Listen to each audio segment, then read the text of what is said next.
with you, maybe a nice coffee or lunch with women to come and just because I can't just and I just want to commend you. You look so well. Your children, in you a couple of years. So I mean, I can ask this as you were talking. There were so many questions I wanted to ask. I want to ask about healing. So I know this is out of the initial questions, but I wanted to ask about healing. How does a woman who's lost her husband heal? And you talked about the God factor being, very a strong pillar for you. But how does a woman heal? How does a woman, because some women will be angry at God, that why did you allow that to happen? Especially for women who know God, right? But still that happens to them.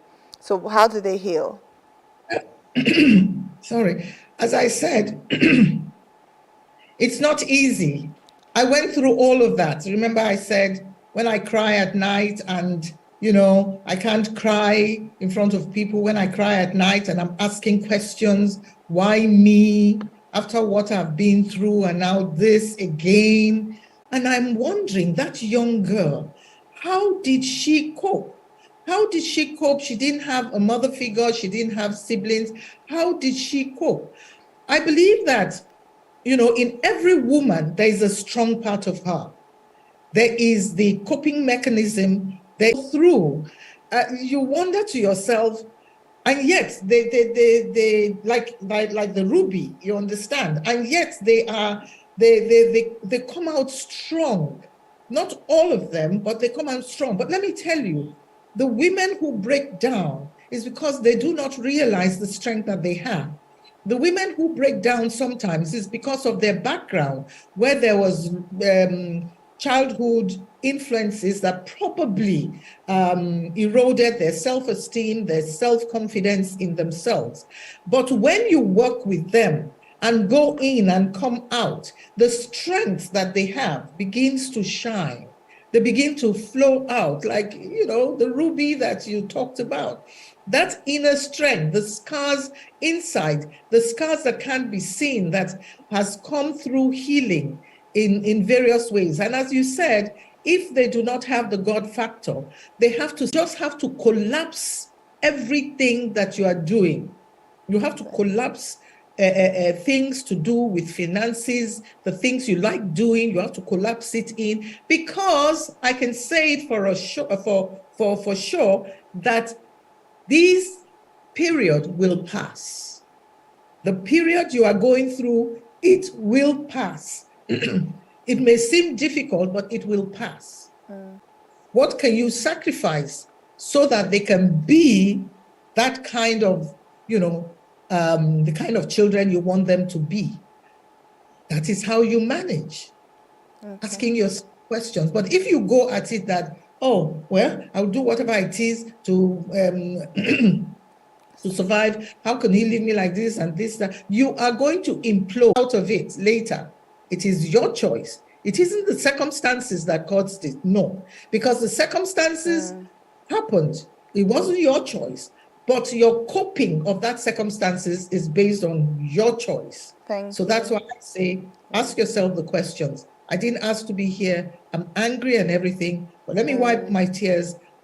One thing for sure, it's not going to go away that my second half has gone. These are the responsibilities. Which ones do I take care of? Which ones do I erase and things like that? So that is it. It's not easy. Look, I was 70 in February. That was why I said I was asking my daughter that, how did that young girl cope in her 20s to her 30s, But wow, I look back and it was the decisions that I took that, got me to this point. And I'm not surprised. When I was thrown into the domestic violence area, and then my career took a shifting from being a management consultant, took a shifting a little bit into going into the coaching arm, where I didn't stop there. I now went deep into NLP, into matrix imprinting, into everything that will help people to heal from inside out. And I realized for all kinds of things,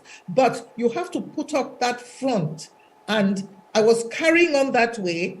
And I discovered later that I had anger issues. I was dealing with lack of tolerance.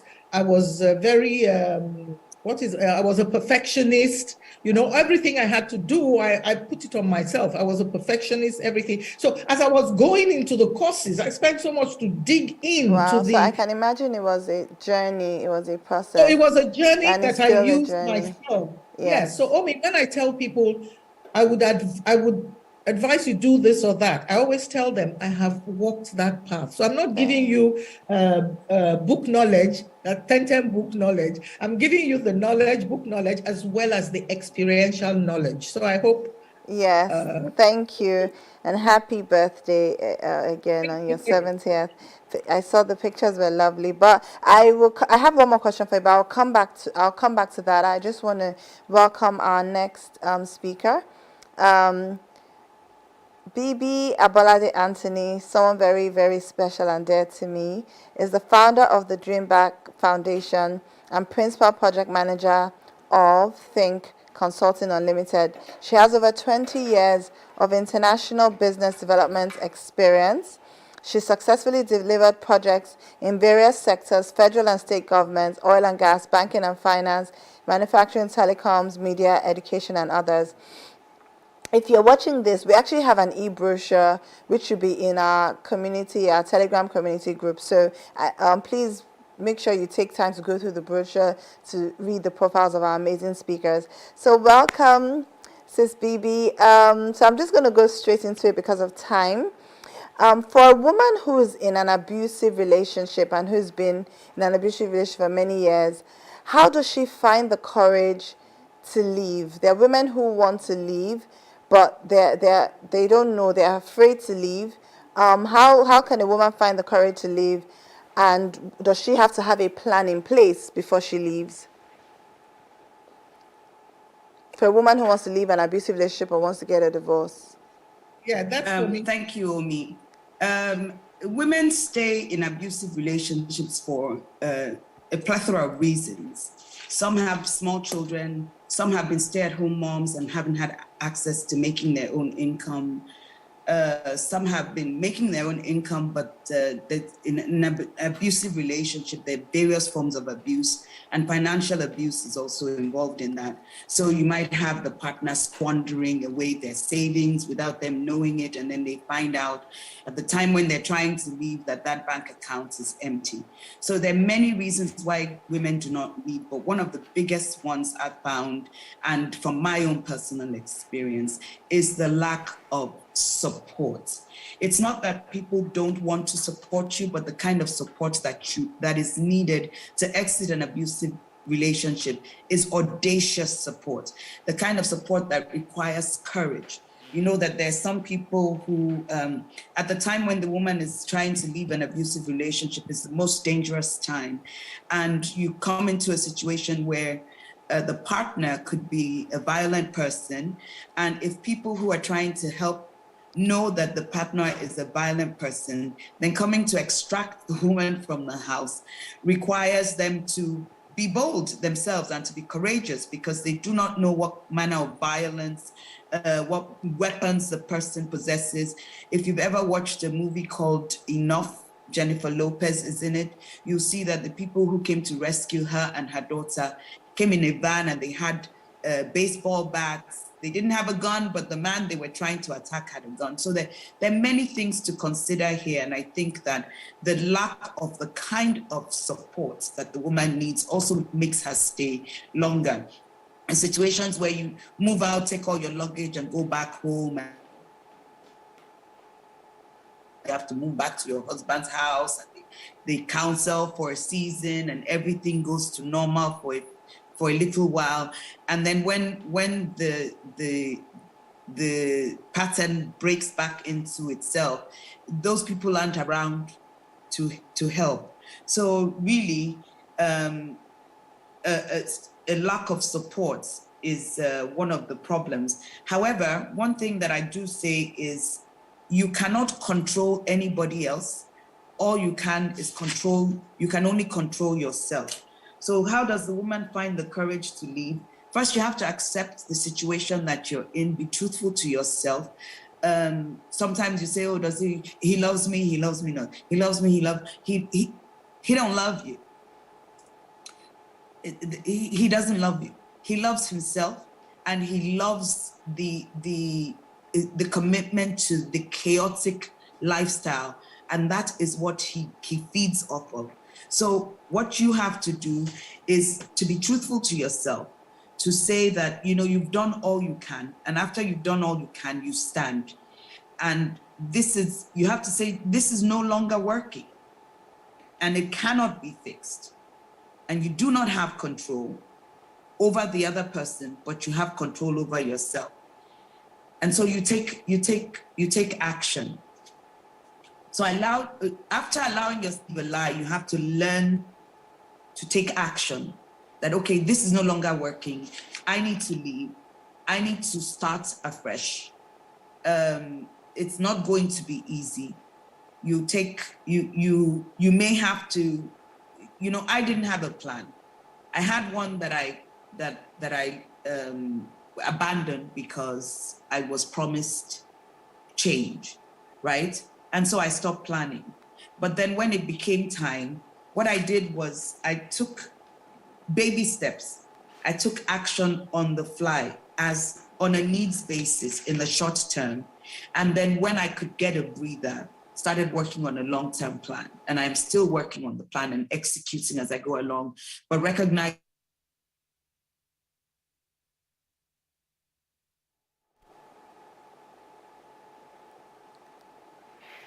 Yeah, are you there, Bibi? Can you hear me? Yes, we can hear you.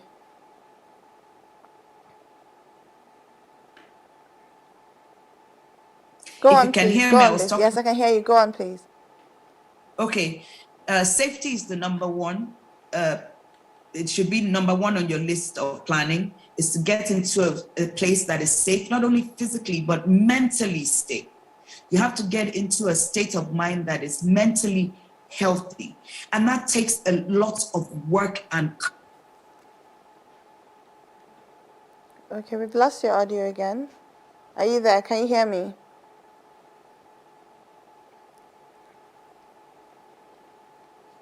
Okay. We've lost you there. I hope you will be able to come back.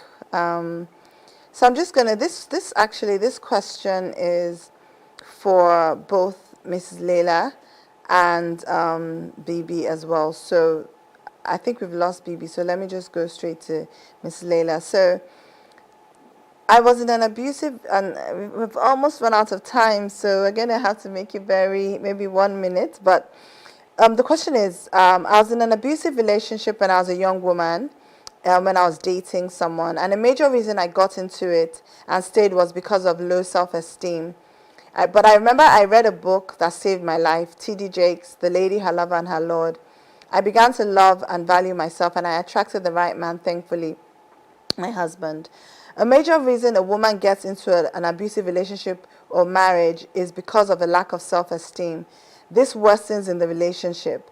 Why do so many women lack self-esteem, and how can a woman build her self-esteem after being in an abusive relationship or marriage? So, yeah. So, why do women lack self-esteem, and how can a woman build her self-esteem after going through an abusive marriage or relationship?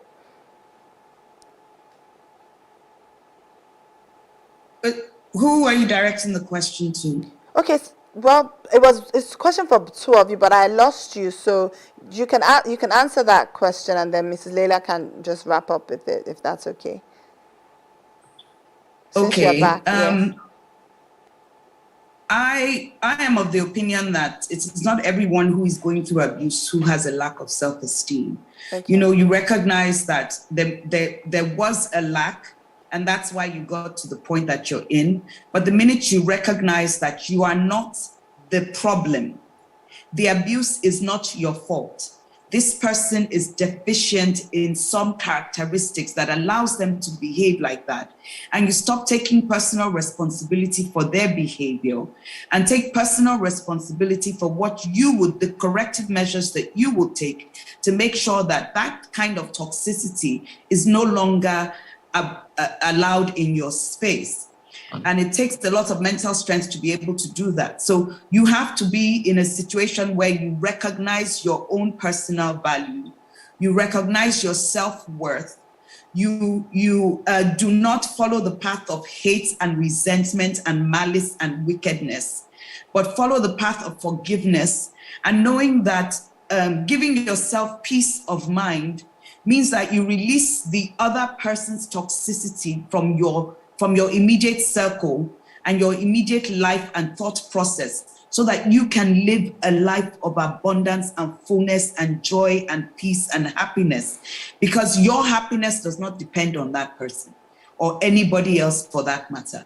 So we have to give ourselves permission to be stronger than we think that we are. We have to give ourselves permission to recognize our value as human beings, first of all, and our value as the people that you know when you're a good person, you know when you're a kind.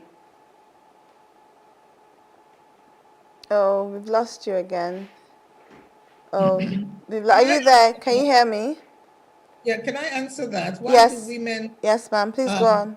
seem to have low self-esteem? Yes, It ma'am. all boils down, it's not every woman, but it all boils down to the childhood that they went through. What was their environment like? What did they go through as children to affect their self-esteem, their self-confidence? That's why I tell parents, be very careful those words that you say, because each child is different. Their personality, their persona, their inner being, even though they're small, they are very different. So a lot of women who come into that kind of, and they're adults and have low self-esteem and low self-confidence, it is the childhood influence. So we're all energy beings, and we attract that which we are inside of us, not what is external, that which is us inside. And most times, those with low self-esteem and low self-confidence attract men who are equally like that. They will not seem to have low self-esteem and low self-confidence, and they have a bit of narcissism in them. They will not show it. They will come full frontal as being, loving and everything. And because you lack self-esteem and self-confidence, you want to be validated for different reasons, you will key into that supposed love. And then once you get in, because it doesn't happen overnight, they know how to get you in. You now begin to think you are safe. You now begin to think you are okay. And then boom, they begin to do their work on you to erode you even more, because the more they erode you, the more you give them the energy that they need for their own change. So like the last speaker said, when you get to a realization of who you are and what you are, which is not easy at the point where you are in, because it has been noted that it takes 3, 4, 5, nearly 7 times for a woman to keep saying, I need to leave this place, I need to leave this place. But Yes, each ma'am. time she is needing to leave this place, she's building up something that she doesn't even realize she's building up on, until Yes, the ma'am. day she takes a decision. That day she can even move out without anything. Down the line, I did that. I moved out with nothing. I just took my bag and I just left. And where I was going, I didn't know. But I had tried I think 5 or 6 times. People had told me, this is not good for you. But you see, until you decide, you cannot leave. Yes, You ma'am. cannot Thank leave, you. or else you will keep coming back. Yes. You will keep coming back. You will keep coming back. back. And thereafter, you build up who you are, Okay. what you are, so that your energy does not attract the same kind of person again as you are living your own life. Thank you very much, ma'am. So from what I understand, the self-esteem, childhood plays a major factor in self-esteem, and also in terms of a woman leaving until she decides herself, right? Nobody can make her do it unless if not, she'll keep going back. I don't know if Mrs. Bibi is still there. Are you there? Okay. Seems to be, yeah. Yes, I'm here. Okay. So I'll just ask you, we're gone for time, but any final or financial advice to a woman who wants to start over? I think the most important thing for anybody to realize, and especially a woman who wants to start over, is that you can dream again. You can dream again. You can dream another dream. A relationship died, but you're still alive. You're a full, vibrant, beautiful, audacious person who has a purpose for being here, and that you have to live out that purpose as loud as you can. So allow yourself to dream again, daydream, plan, take action, surround yourself with people who are action-centered, action-oriented, who are doing good in the world, and key into their energy and begin to live again, and live without apology, live without a care for what people expect of you. Do not live your life based on what people are going to say about you. Because let me tell you something, if you're doing the right thing, they're going to talk about you. If you're doing the wrong thing, they're going to talk about you. So focus on doing the right thing and forget about the noise and the opinions that were not available to you when you needed your wings mended. And just fly. Thank you. Make a plan, dream again, make a plan, and take flight.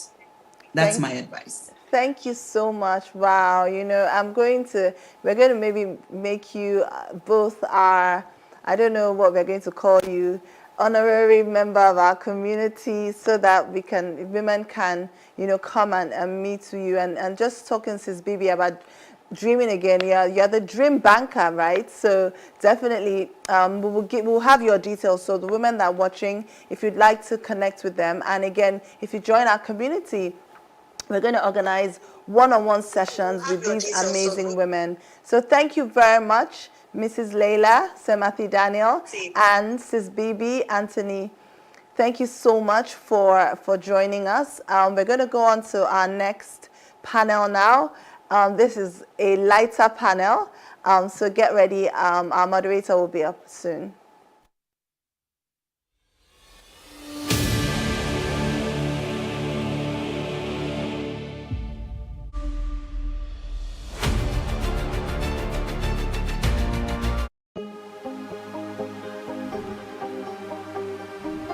Is it for upcoming artists to blow in Nigeria?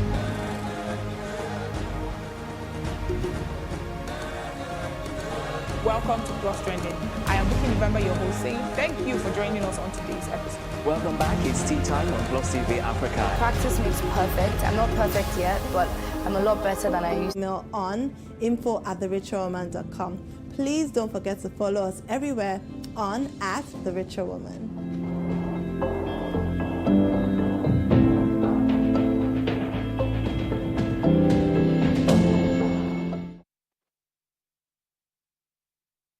Running a business, what a brave thing to do.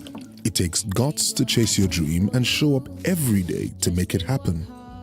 It's inspiring to bring someone with you on the journey, to believe your dream is big enough to be passed on to the next generation. To keep going, even when you're standing face to face with challenges and limitations that threaten to weigh you down. Even when you find yourself wondering if you are on the right path, you must believe that your dream is possible and your legacy in good hands.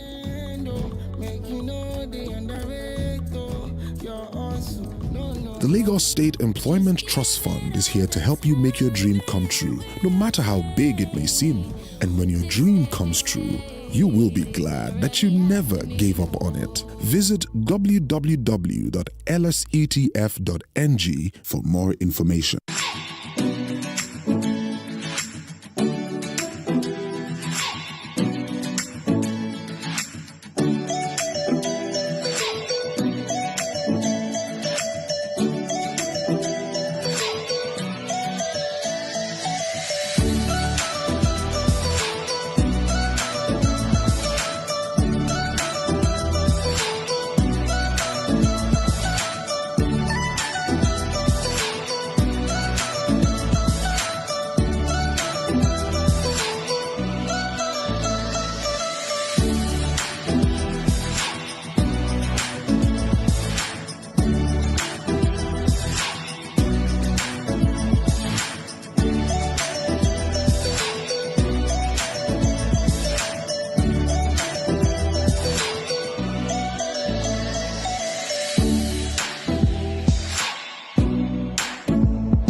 Hello, everyone. Welcome back to the Richer Woman Festival. I hope you're all enjoying the festival. Please leave comments in the comment section if you're enjoying it. And you can like hype us up in the comment section. Let's see the hands up emojis and the smiley emojis. So good to have you all here. My name is Bemini.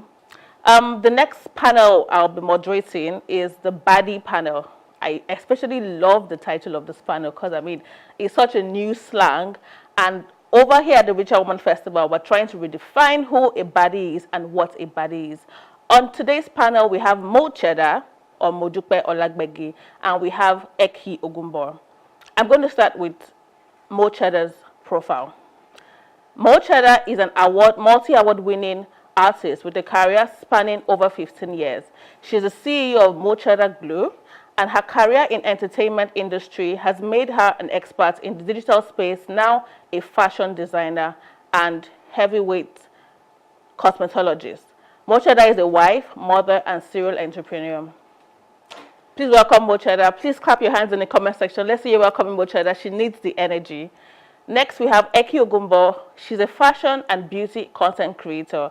She's the founder of Fashionverse Africa, a new media platform for African creatives in fashion, and the founder of Kisara, a brand that specializes in handcrafted resort accessories, primarily handbags. She's an award-winning former editor at Bena Naija Style, the former editor of BenaNaijaStyle.com, and is on the board of advisors for TW Magazine and the maiden edition of the Beauty in Lagos Beauty Awards. Please let's welcome our panelists to the session. Hello. Hello, Mo Cheddar. Hi, thank you for having us. Nice to see you. Thank you for having us. Hi. Hi, Eki. How you doing today? It's a good. I'm fine. It's a good thing that it's not raining well, today. Thank you. How are you? I'm very well. Good to see you. I'm going to start with Eki. So this panel, I already said, it's called the baddie session, right? And according to the Urban Dictionary, a baddie is a girl who is always slaying the game and always on fleek. That word is the definition. In fact, in the dictionary, you should have put the two of you side by side in the dictionary because, I mean, Mo Cheddar and Eki. Starting from Eki, I think you're the ultimate Instagram it girl. That's what I would, you know, that's what I would define you as. So how did it start for you? Why fashion? Because, I mean, your Instagram profile says fashion and beauty. Why fashion and why beauty, and how did it start for you? Okay, so if we're talking about, you know, the genesis of everything, I would say from my mom, just watching her dress up, watching her, you know, apply makeup, and, you know, some of my aunties who were around me growing up really got me interested in, you know, pairing this color and that color, this lipstick and that color eyeshadow. It always got me interested in, you know, fashion and beauty. And then eventually, when I started growing up, I started taking interest in actually designing and, you know, dressing my dolls in different colors and dresses. And then I started taking an interest in actually making the clothes. So I would always join like a sewing school after classes. So what happened was during like the summer holiday, my mom would always put me in programs where I would learn to sew, I would learn to knit, I would learn to make hair, I would learn to cook, different things. You know, she always kept me very active, you know, so that also piqued my interest. And I'm appreciative to her for that because she's noticed that interest in me and made sure that she helped, you know, in that kind of space and in that industry. And it has helped me going forward, you know. And then when I got to uni and I went to the UK, because I went to the University of Kent, and I went to the UK and I just started seeing, you know, different people wearing different things, very different from how we dress in Lagos and like.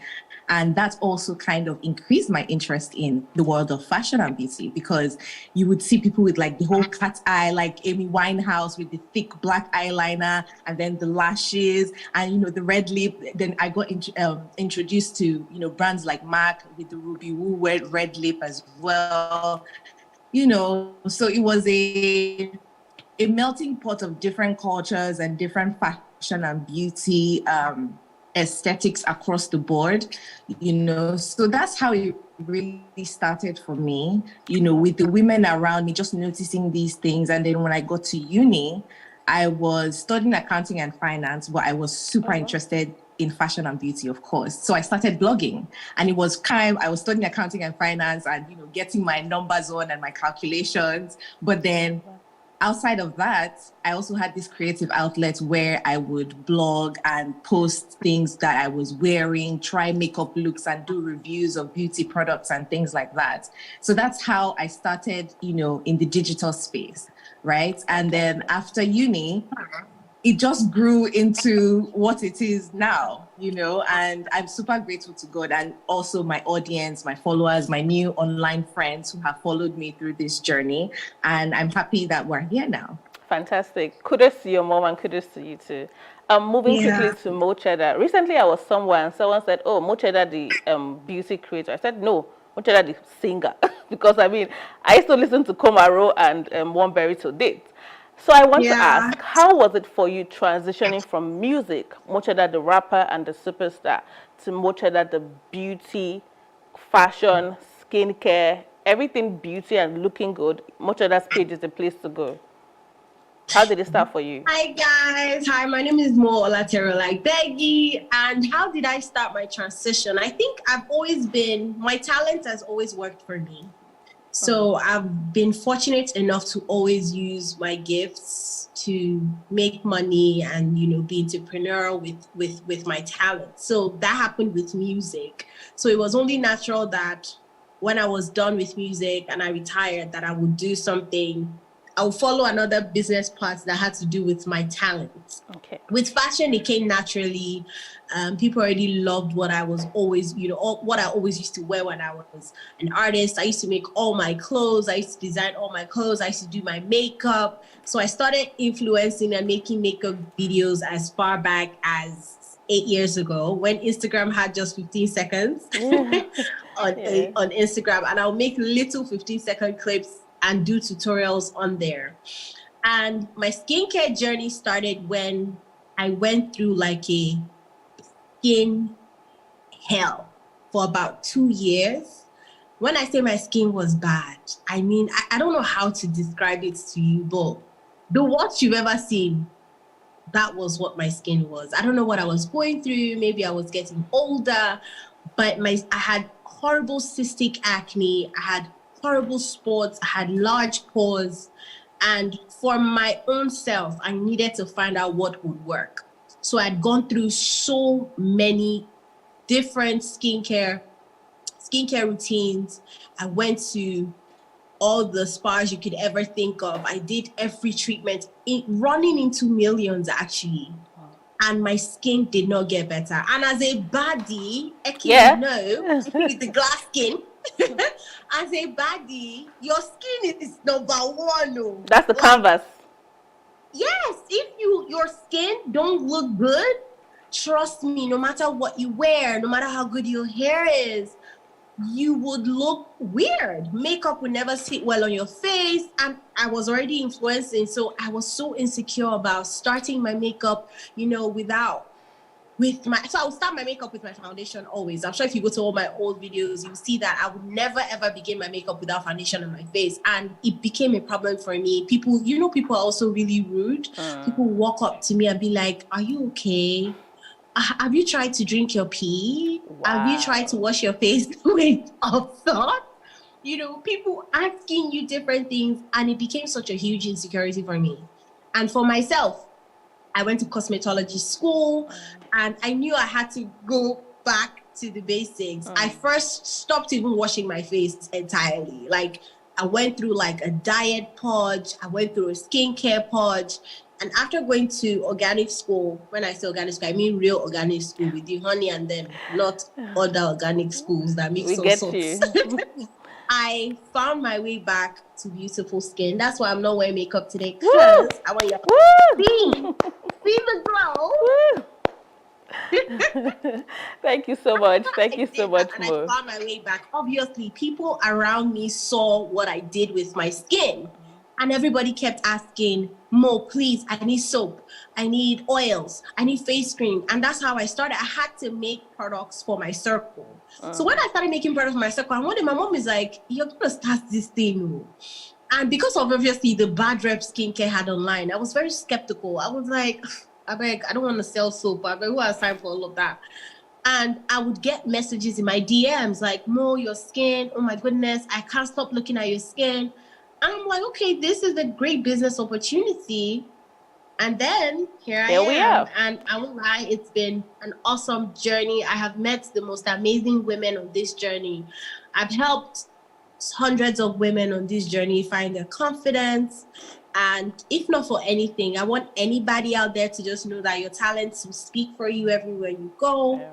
And even though you're confused as to what you want to do, where you want to be, I do believe that I'm living proof that you can evolve and you can morph us into anything you want to be. So singer, designer, skincare, anything, boo. Next year, I might be something else. Taekwondo, or I might go back to school and be a doctor. Just fantastic. Thank you so much, Mo. Thank you so much, Mo. Yeah, thank you. For the both of you, it's very obvious that passion and just what you liked played a huge role in where you both are today. But I want us to delve a bit into the finance part of it. I mean, it's easy to say, oh, I like this thing, so I started doing it. But a mistake that a lot of women make today is, assuming that all passions are money, money spinning passions. Eki, you mentioned that you're a bit of a numbers person. You studied accounting. How has it been for you managing the business side of your passion and of fashion and beauty, especially because you run an accessory business, you influence, you content create, but there has to be like the finance part of it. How has that been for you?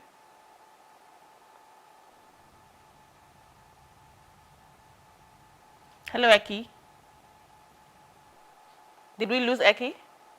Okay, should I? I think she's behind. I think she can hear you like 5 seconds away or something. Okay, so should I? Okay, so like everything in the world, I would say it hasn't been easy. There have been challenges. Can you hear me? Yeah, we can hear you, Eki. Please go on.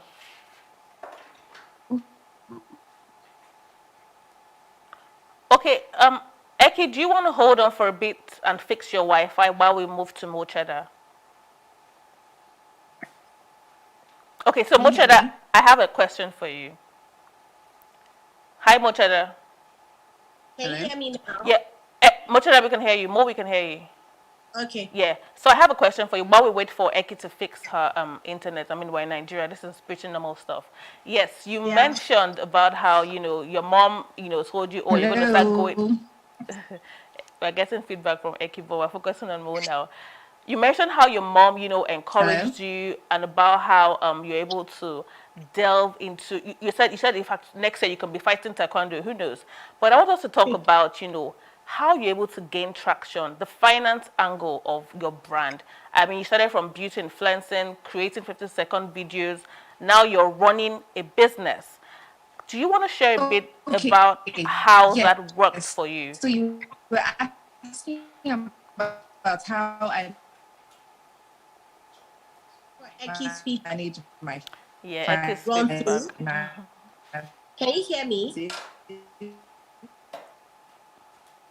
Yeah, we can hear you. We can hear you. Mo, you can answer your question.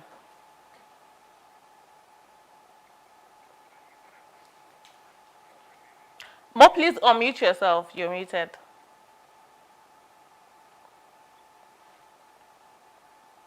Hello, Mo. Okay, let's try Eki. I mean, this is Nigeria, so let's just all be patient. Can you hear me now? Yes, Mo, we can hear you. Fantastic. Okay. So yeah, I have this gift of letting my businesses finance themselves. I don't know how to explain that. And you would explain for us. You would explain. I've also taught that a lot on my stories and on my page. If you go down to my page, I always share how I let my businesses finance themselves, especially in a place like Nigeria.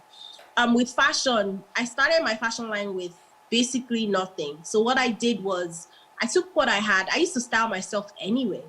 So I had tailors I used to work with, and I'll style myself. And people would see the dresses, and I'll be like, oh, I sell it. And they'll be like, okay, I'll go for a party, for example, and I'll leave the party with over 20 orders because everybody looked at the dress and they wanted the dress. And you pay. Of course. And once you pay, I take that money, I source the fabric, I make you the outfit, and I turn it over. Fantastic. That is a business model.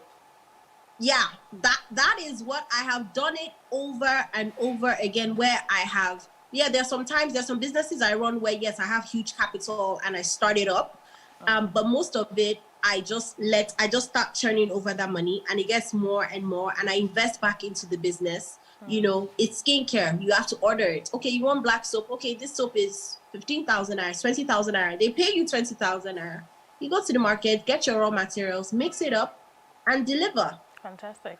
So this is actually go back in, go back out. So it's just an inflow and outflow of funds where you just have your word and you deliver on time every time. So this is a tip for ladies that are thinking, oh, I don't have this huge capital. I need so much money to start my business. Mochola just gave us a tip. I hear that Eki is back. Hi, Eki. Hello, Eki. Hi, can you hear me? Yeah. Good to have you back. Good to have you back. So I had asked, did you get my previous question? Should I ask it again?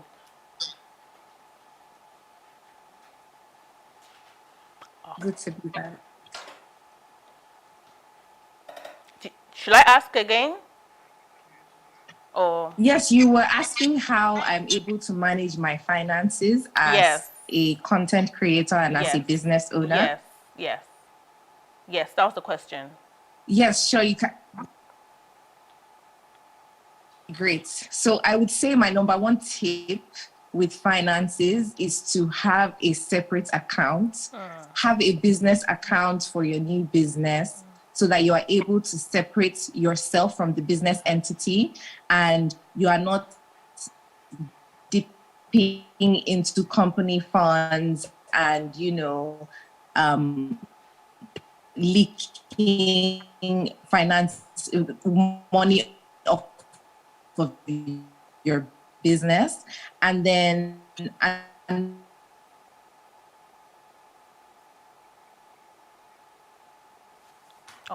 unfortunately, Eki's audio is really bad.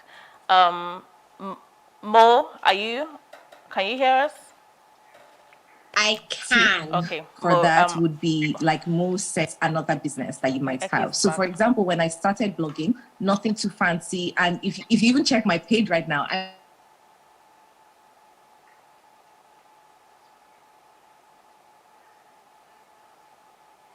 Okay, I think I'm just going to go on with Mo, and whenever Eki comes in, we'll pause for her to continue answering her questions. Mo, back to you. It's so good that your internet is fantastic. I have a final question for you, Mo. What's your take on, beauty standards, especially in the light of social media? What would you describe your beauty standard to be? And what would your advice be to anyone who is looking at the internet to get validation for their beauty? I love that question, honestly, because it's very personal to me. I remember when I was doing music and I was made fun of because I had big lips.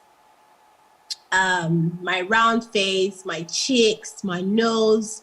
I was always bullied. My lips would trend for weeks. This was before the filler days. My lips would trend for weeks.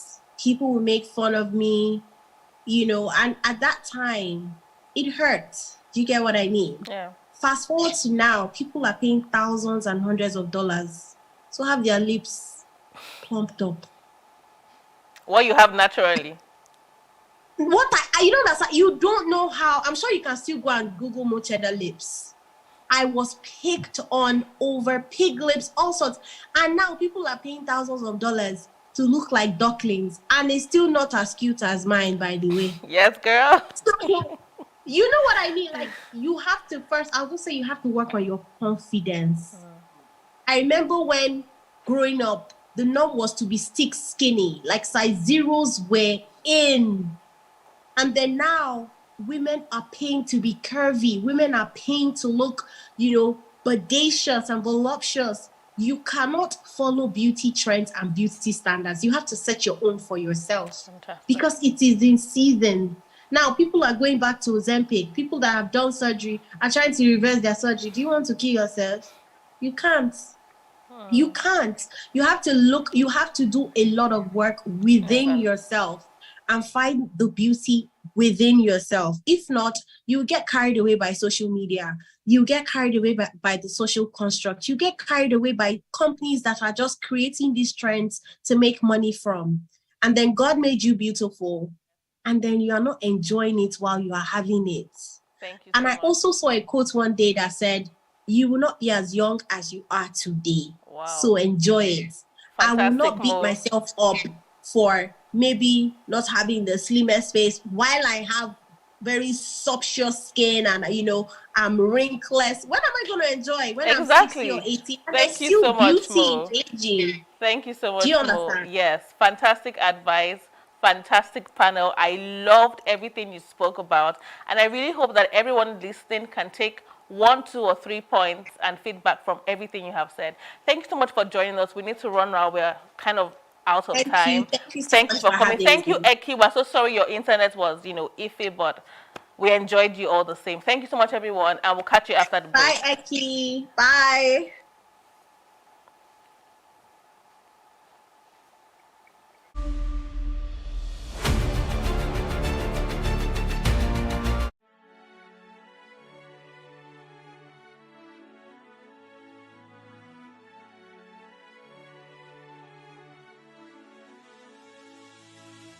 It is engagement we need to have. Those who suffer miscarriages are never taken into account. Members of the National Assembly are also influence peddlers. You are sitting on Nigerians' money. From the Babin, I pay my rent. On the Babin, I send my children to school. A consultative engagement. No any tangible notification before they ban us. It's one thing for people to be at your back and the heat of the moment, and another thing for them to still be with you when push comes to shove.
Reading is an essential habit and a culture that must be developed.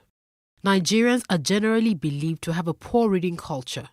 The role of government in promoting reading and equipping reading spaces and libraries in Nigeria cannot be underestimated.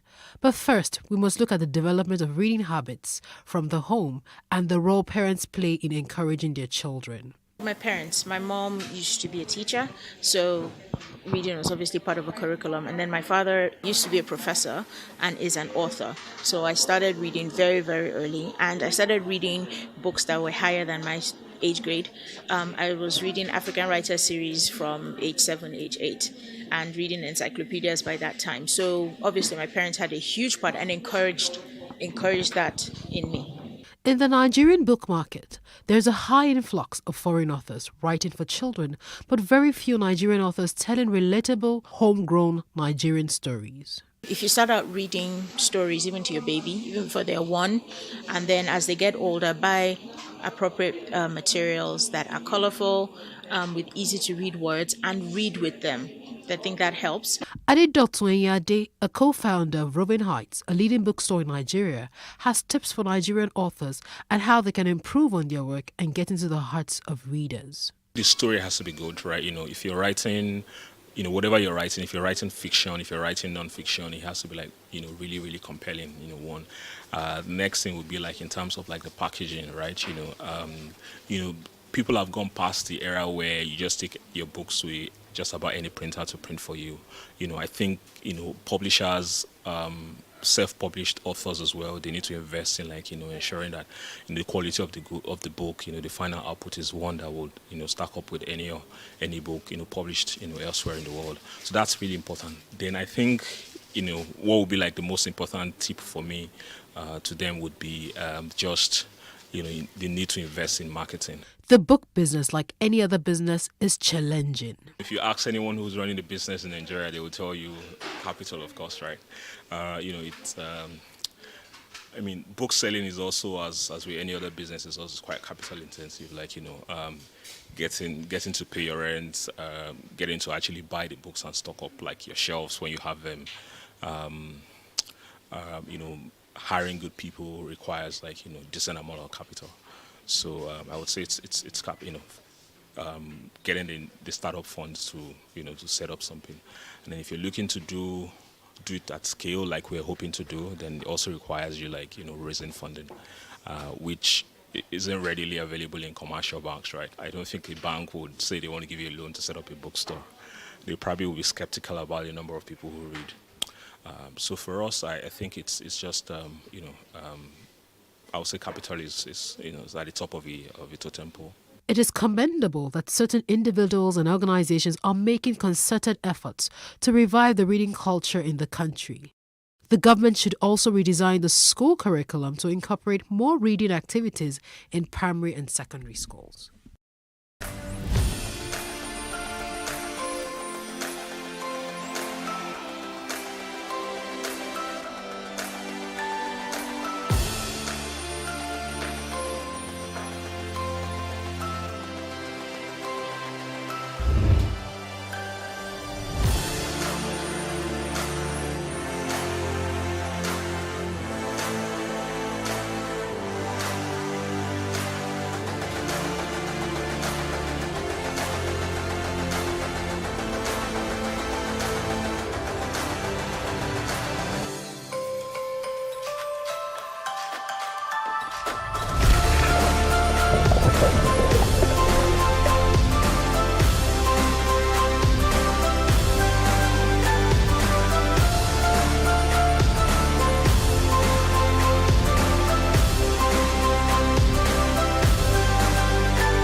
My signature on my paintings are Kike Johnson, but I mean, yeah, I think so.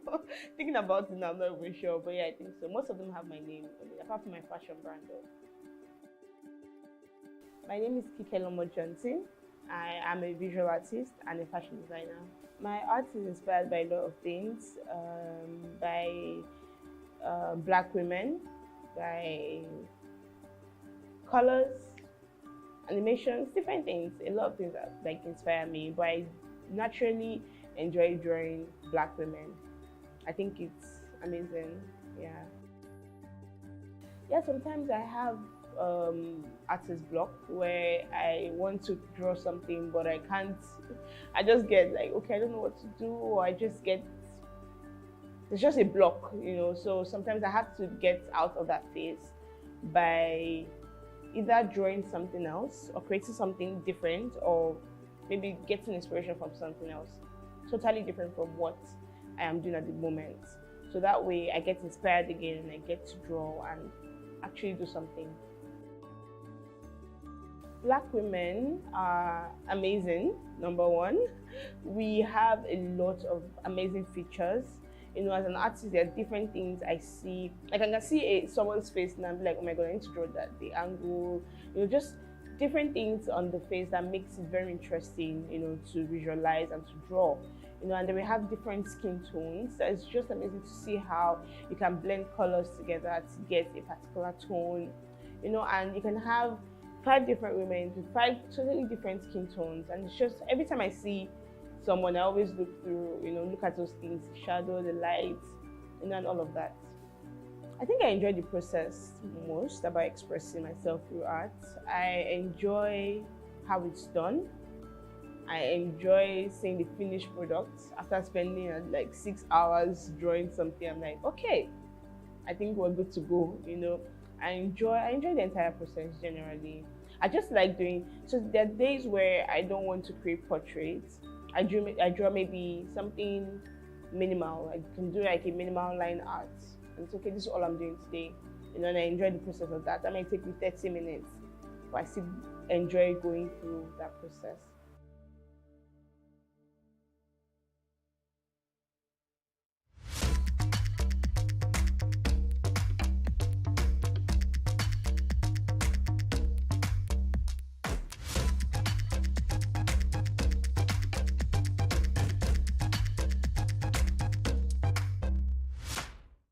The Nigerian art space is amazing. It's growing and it's just very broad now. There are a lot of opportunities for people like me in the industry. We are doing so many amazing things, from digital art to traditional art to even NFTs. You know, there's just so many things that Nigerian creatives are doing now that I think it's just amazing. To see that Nigeria went from not appreciating art as much to now appreciating art is a good thing. Love it. I actually wish I did go to an art school. I think that way maybe I'd have been like Picasso right now. But no, I didn't go to an art school. I learned everything myself. I've always loved drawing. When I was a child, I would draw Mickey Mouse. I would draw like just different cartoonish things, you know. So I've always enjoyed drawing. I've enjoyed the process. Yeah. All right. So for young female aspiring artists in Nigeria, I'll say they should go for it. I mean, in this industry, I've come to understand that there are not so many female artists as much as there are men, you know, so it's a good thing to see women want to become artists and actually do it. You know, one major thing is you just have to keep practicing, just get better at your craft, and that's it. Yeah, there are a lot of opportunities out there. Art has influenced my fashion in different ways, from colors to patterns to just creating something. Sometimes I just do a design, I'm like, okay, this is not what I wanted, but at least we tried it, you know. So art for me is life.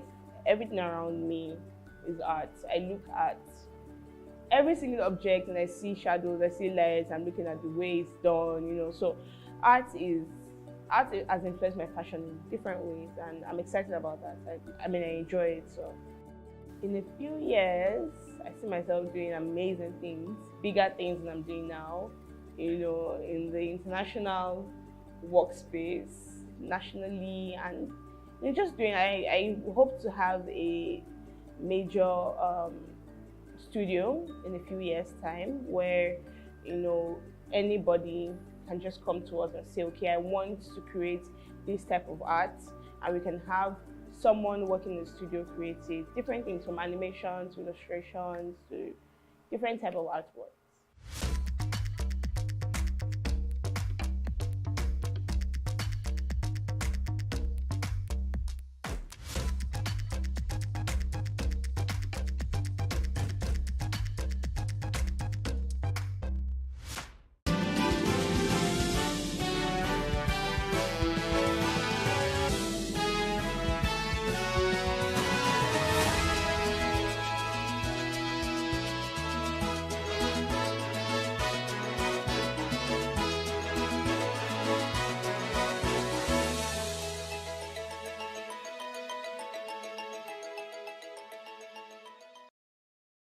Good afternoon. My name is Nyamgul Agaji, and this is the news brief.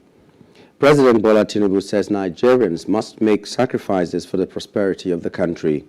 Tinubu spoke with reporters on Wednesday after observing the Eid al-Adha prayers at Dodon Barrack Prayer Ground in Lagos. The prayer session was attended by prominent politicians, including Femi Gbajabiamila, Chief of Staff to the President, Nuhu Ribadu, National Security Advisor, Babatunde Fashola, former Minister of Works and Housing, and Mudashiru Obasa, Speaker of the Lagos State House of Assembly. Have faith in the country. Have faith in yourself. Believing that you, as a citizen of this country, you must join hands. No religious identity, no tribal identity. Live with one another in joy and prosperity. It will come. Nigeria will see peace, stability, and God will grant peace to those of us who are in the war front. We spare their life, we give them victory. Those in the hospitals, we give them succor and This year's annual ritual of Eid al-Kabir kicked off at various Muslim praying grounds across the states. Eid al-Kabir, also known as Salah, is the feast of sacrifice of the final rites of the annual Hajj in Saudi Arabia. The report. Despite the rainfall in the early hours of the day, many of the Muslim faithfuls in River State gathered for the open-air special prayers called Salat al-Eid. Speaking with newsmen after the Eid, the chief imam of River State Central Mosque, Abdul Malik Yahaya, called on Muslim faithfuls to continue with the love shared during the festival. The khutbah was strictly adhered to the teachings of Islam as we commemorate the Eid al-Adha. Eid al-Adha simply means the festival of sacrifice. So the significance is all revolved about thanking Allah Ta'ala and being merciful to God Almighty. And in that, we believe that Almighty Allah having spared our life to witness today, there's need for us to be grateful and be grateful to Him.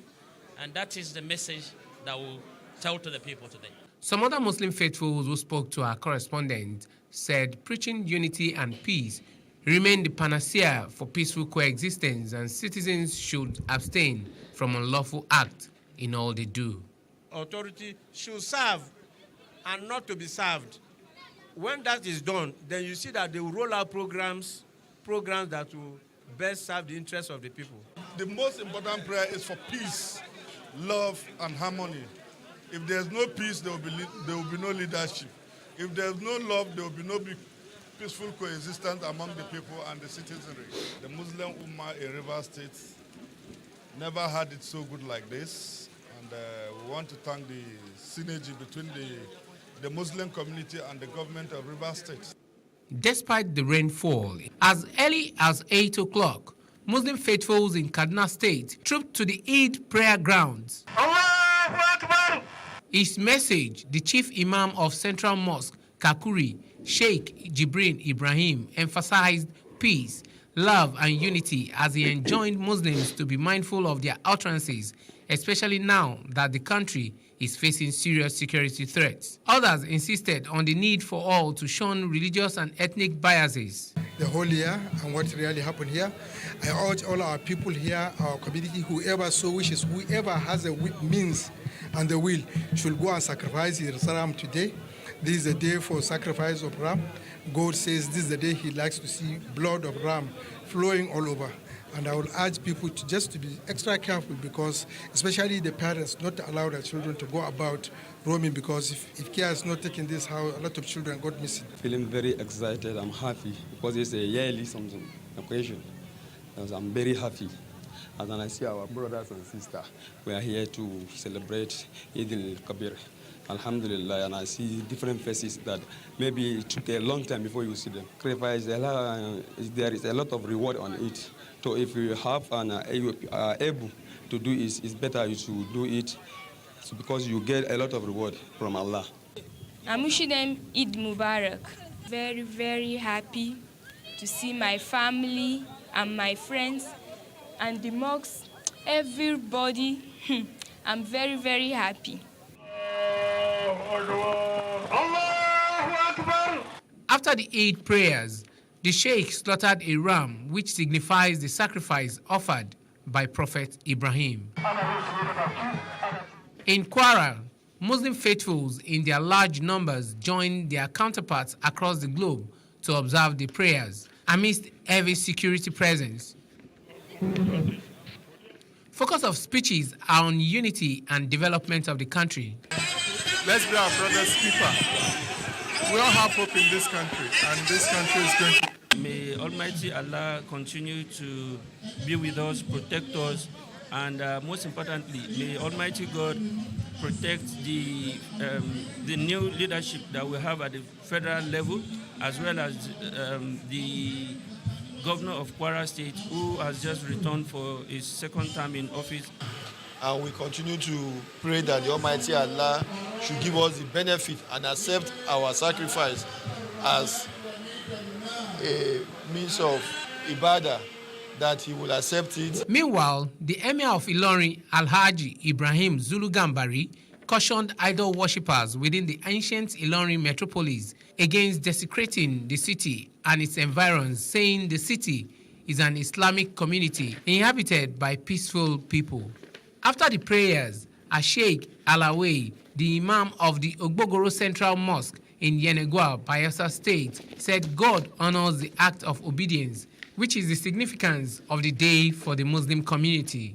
This celebration is how Prophet Abraham was about to slaughter his son, Ismail, because he gets it in the dream. So Allah brings a ram to sacrifice instead of Ismail. There is a celebration that we are doing today, Eid al-Doha. And that is a celebration, he gives every human being that really Almighty God has power to do something which man is not expected. So as a believer, Allah is saying that as a believer, you should fear Almighty Allah. Because of this significance, the sign of Allah to Prophet Abraham. So the essence of the news is this: you are a Muslim, or what any religion you are, you must fear Almighty God. We Muslims, we submit all our fear to Almighty God. We should ever be purification. We should ever clean our mind, and everything we're doing, we should do equal with any human being. Others who spoke to Plus TV News thanked the state government for providing resources for them to celebrate this year's Eid al-Kabir.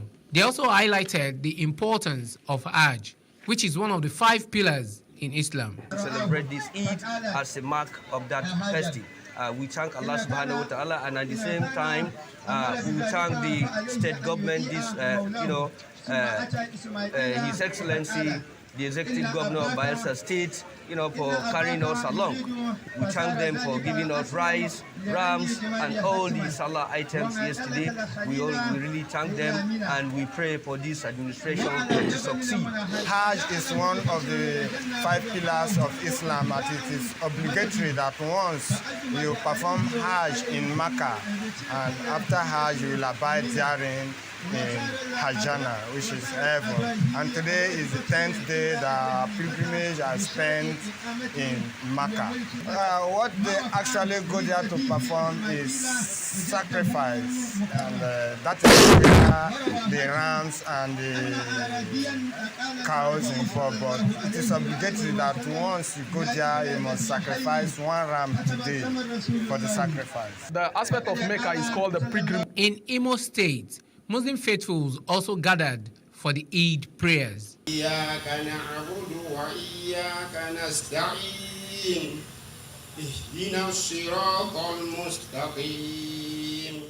chairman of the Muslim Council of Nigeria, Imo State Chapter, Bashir Wakwe, enjoined all to pray for the success of President Bola Tinubu's administration. Bola Tinubu, whom Allah have chosen to be the President of Nigeria, the 16th President of Nigeria, that may Allah Almighty give him all the wisdom to pilot the affair of this great country that is full of uncertainty, insecurity, corruption, hatred, suffering, and a lot of it. May Allah provide for him the opportunity, the way, the wisdom to galvanize this timid situation. This country that is full of vices, may Allah give him the strength to succeed.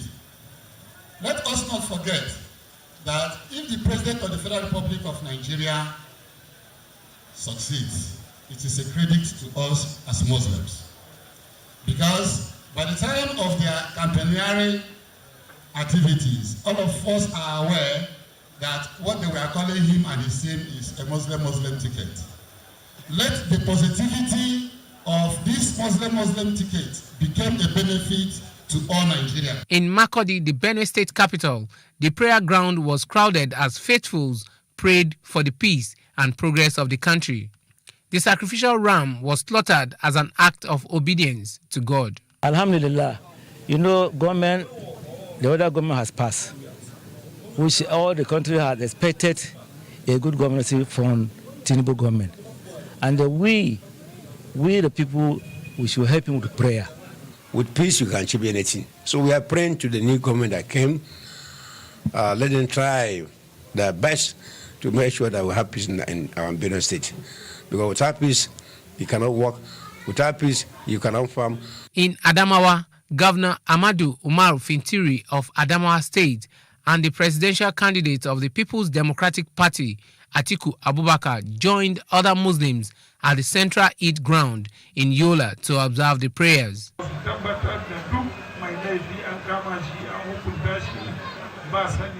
After the prayers, Governor Fintiri moved to the government house where he slaughtered his sacrificial rams. He then proceeded to the palace to receive Salah homage from traditional title holders. I hope and pray that our prayers today will lead us to peace, prosperity and development in the country and Adamawa in particular.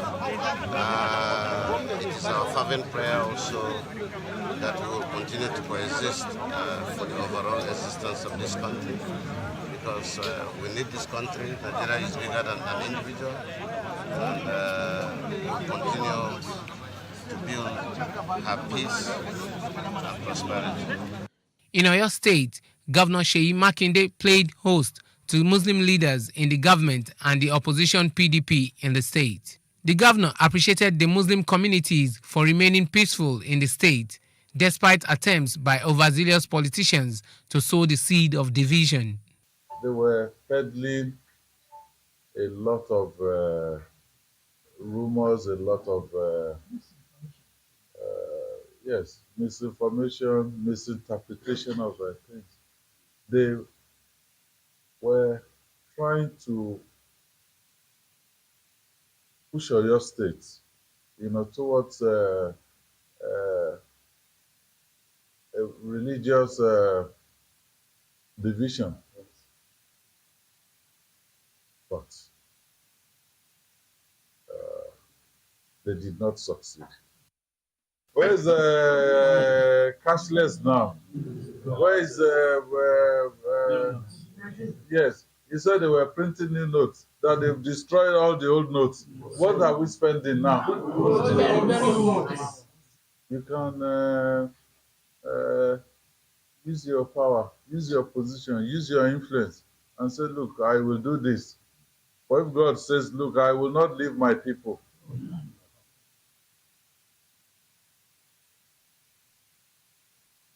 it is God's position that will prevail. Yes, they did all of this. And we were saying it then that some of these decisions were politically motivated. But we're where we are now.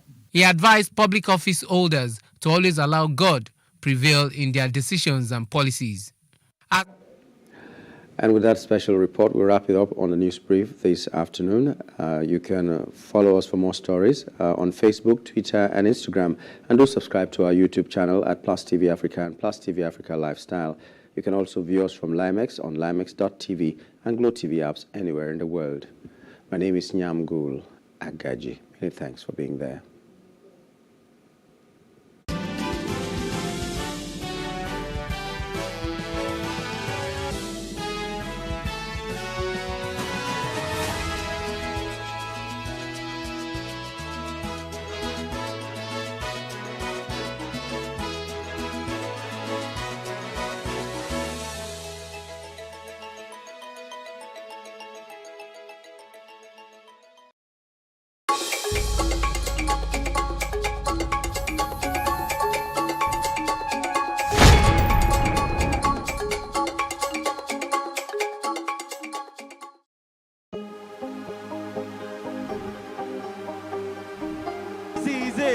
For upcoming artists to blow in Nigeria.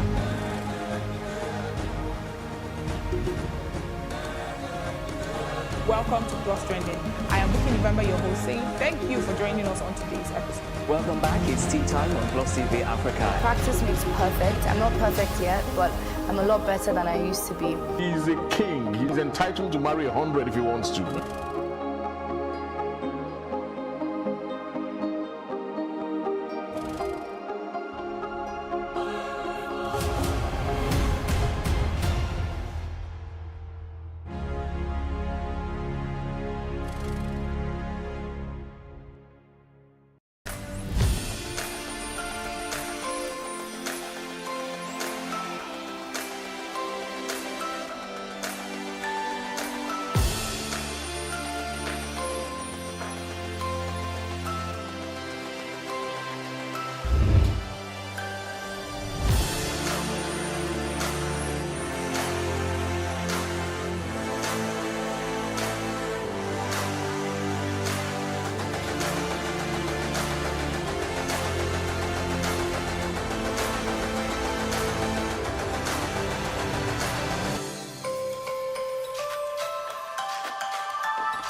Nigeria's Niger Delta region, from where the black gold fuels Africa's largest economy, where the lines between wealth and poverty has never been thinner. Conflicts, poverty, insecurity, and environmental challenges daily confront the region. How can the Niger Delta story be changed for the better? Join Mamude Akuga at 9 p.m. every Friday evening on Plus TV Africa as he probes deep in search of solutions. Inside the Niger Delta with Mamude Akuga, the authentic voice of Nigeria's oil-rich region.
I love to dance. My dream is to be impactful to humanity, and dance is connecting me to that dream. So I don't see dancing as just movement of the body.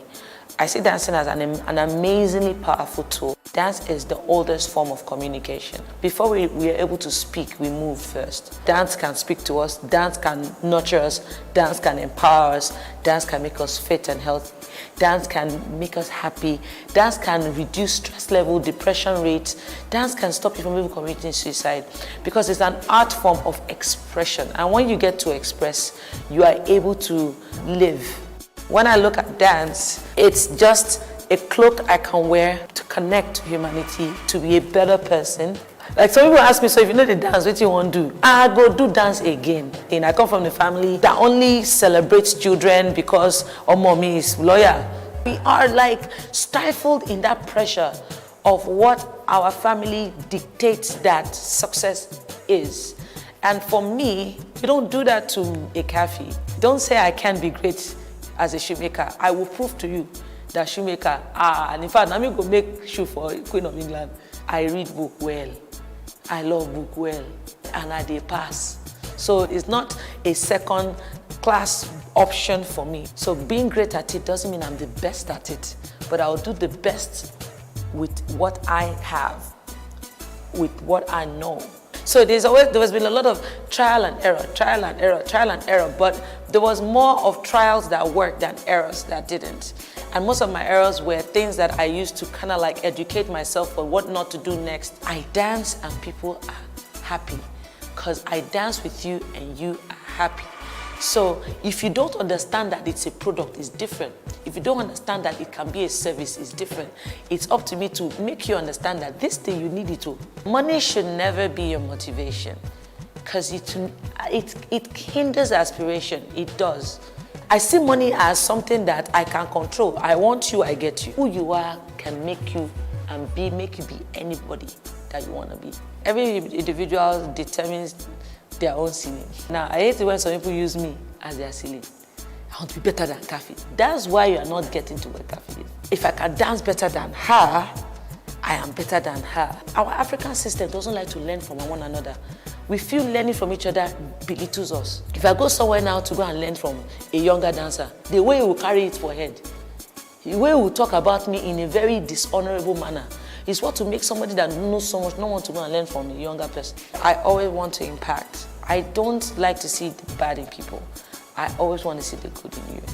And the good in you, for me, translates as what God put in you. That is not you.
Treacherous body would have been manure for the motherland. Listen to the words of a corpse. You cannot win this war. My production career started off practically by some form of divine intervention. I work in TV production, and I've done that in advertising for over 20 years. I do storytelling as well. I do narrative. I've done films, TV series, etc.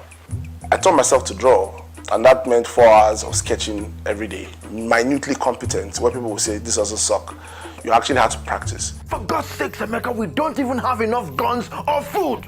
What were you thinking? If you and Uzogu had not unleashed your unique brand of madness last January, we wouldn't be swimming in beers and blood. It was a revolution! I was one of my uncles, and he got me a job in, then it was Vanguard newspapers in Apapa. And I got to meet all my heroes because in those days, I knew every cartoonist of every Nigerian publication by name because I would always look for the signature. Advertising was obviously the way to go. English then, if you're doing English, you're either going to be a teacher or something. I was like, no, this is a cool industry. This industry is really cool. It's really being paid to be creative. I was sent around the agency to learn every aspect of advertising. And when I got to TV production, the then head of TV production of ESO and you, then Mr. Greg Odutayo, said to me, okay, I want him. So he just made a request. There are many highlights. I've won awards for films I've made, TV series I've done. But let me just jump forward. The most recent thing I've done I'm extremely proud of is being one of the 3 directors on MTV Sugar, Niger. Then you have to learn. So when I came into the production, I was always asking questions. So I was on a quest to know why this visual image was better than this visual image. And that got me into studying and learning about production. It helps to be always focused on what will make you win. There's a very healthy sense of motivating yourself to always get things right. Make sure your work is up to standard. It resembles anything else across any other platform across the world. The second thing is it must have your identity. It must have your strong cultural identity.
Hello, everyone.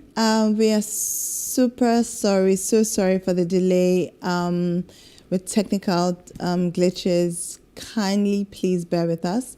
But the great thing is that even though there have been delays, our content is super inspiring. So make sure you tune in. If you have friends, get them to join. Send them messages that they should join. We're about to go on.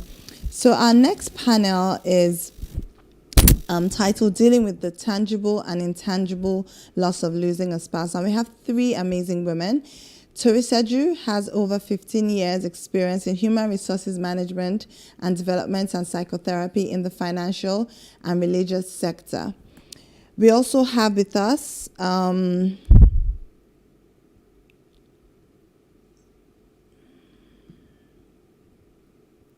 sincerely, I apologize. We have with us Adedoyin Omotayo Fiaku. She's an insurance advisor and she currently works with Regency Alliance Insurance PLC. And then we have with us here in the studio Oluwaseun Jones-Stephen, who has been such a sweetheart, with all the difficulties we've had today. She's the founder of Patrick Stephen Purple Heart Foundation for Widows. You guys should go on to, I'm sure there's a link in YouTube with the brochure, with the e-brochure that has the profile of these amazing women. So please click on the link, or if you're in the Telegram community group, click on the link so that you can read their profiles just to see how accomplished these women are. So I'll start by saying you are three women who became widows at a young age. You're wearing multiple hats, widows and also moms. I must commend you all for standing strong in the midst of one of life's most challenging ordeals, and also in these peculiar times with a global pandemic and now global economic challenges. Please celebrate yourselves with a round of applause. Audience, in the comment section, please, put the clap emoji. Let's celebrate these women, these young, amazing women doing amazing things. Thank you so much for gracing us with your presence. So I'm going to ask you, and I'll start with you, Oluwaseun. I can call you Oluwaseun, right? Yes. What is that one thing that you love most about your husband? The fact that we could talk about anything at any time for hours. For hours. Yeah. Sometimes we'd wait for the kids to go to bed and we'd stay up till 3 a.m. just gisting, talking. And I'm sure you miss that. I do. I do. Thank you for sharing. Toju, are you there? Toriseju, are you there? Can you hear me? If you can, could you also share your most memorable memory of your husband?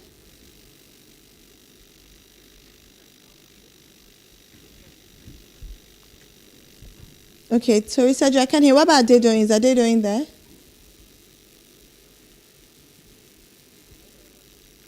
Can you hear me?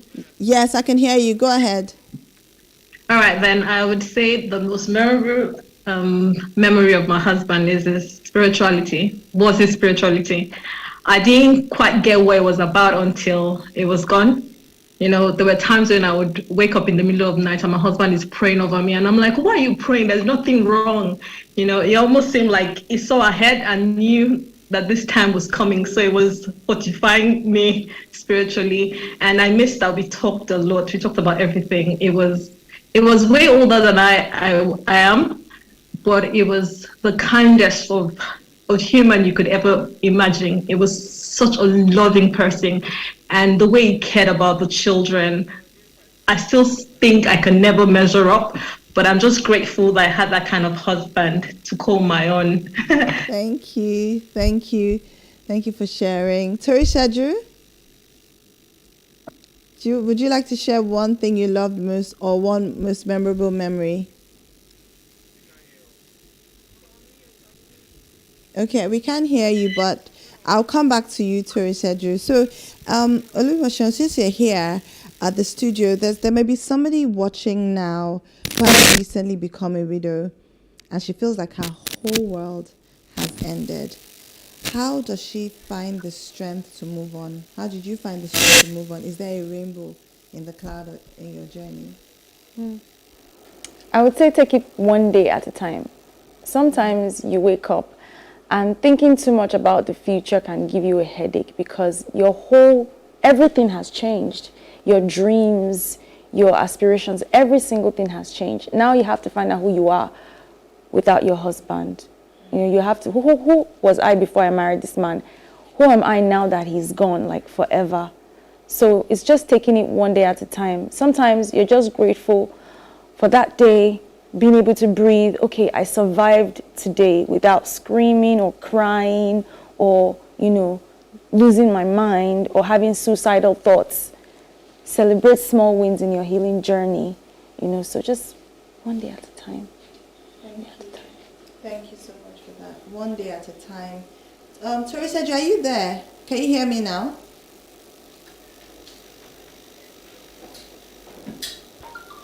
Okay, so let's go to Adedoyin. Adedoyin, how does someone heal from the loss of a spouse? Especially when you know, it's different if it's someone that, you know, was a horrible husband, you know, but for someone that you shared something special with, how can the person heal, or what's the first thing to do to heal? Thank you. So I'd say the first thing you have to do is to identify that times have changed. It was a bit very difficult for me because my husband shielded me so much. So the first thing I did was just move away. So I would advise, if you have the opportunity, to move away from the place where you are at, because it can remind you of so many things and that might be a bit too much to bear. So I moved away. I moved to be with my mom and my sister. And that did a lot for me at the time. And then I would say community. You know, I found myself in a good Christian community where I was encouraged to understand that it wasn't the end. There was more. I wouldn't drown in as much as it feels like everything around me is crumbling. So building my faith was, I think, the biggest thing ever for me. It was constantly, I had to read the Bible for the first time. And, you know, I've always known about the Bible and things inside of it. So I started with the book of Ruth and Job. And it just made a lot of difference that, yes, this has happened. If I just stay with God, things would definitely turn around. It might not be overnight. It's obviously, like Sheon Fumi said, it's taking one day at a time. And I'm just grateful I had the support system that encouraged me. I had my faith, building my faith on the side. And that really, really, and then one more thing is your mind, because there'll be chatters in your head saying all sorts of things. So I had this group as well that catered to mindfulness. And that really helped me move away from my grief slowly. The grief will always be there. There will always be memories, but it becomes smaller as you have newer experiences. And that just really makes all the difference. Sharon, thank you. Mindfulness, very important, and community. Teresa, can you hear me now? Now? Yes. I could hear you just fine. Okay, finally. Thank God. Finally, yay. Hello, Omi. Hello, everyone. Hi, I like your bright and orange color. What would you like to share? Your most memorable memory of Dakpo, or the one thing you love most about him? Which one? Okay, his kindness. Dakpo was a very kind person, like so kind in his heart, very caring and loving and just selfless. So yeah, that would be it. I really miss that, just having someone always put me first. So I'll just ask you another question. In my introduction, I kind of talked about the challenges that, everyone is going through now, economic challenges, but would even be more highlighted for widows. Now, as when a woman becomes a widow, she has extra financial burdens, right? Taking care of herself, her children, sometimes even extended family members. And also some women unfortunately have to deal with extended family tension, especially when it comes to finances as well. I remember there was a lady in our community who shared with me about how they almost literally were going to lock her out of her own house. So what should spouses do now to mitigate some of those challenges that may occur if a woman becomes a widow, right? Such as the financial burdens and extended family tensions. What can a person that, you know, if you were to look back, right,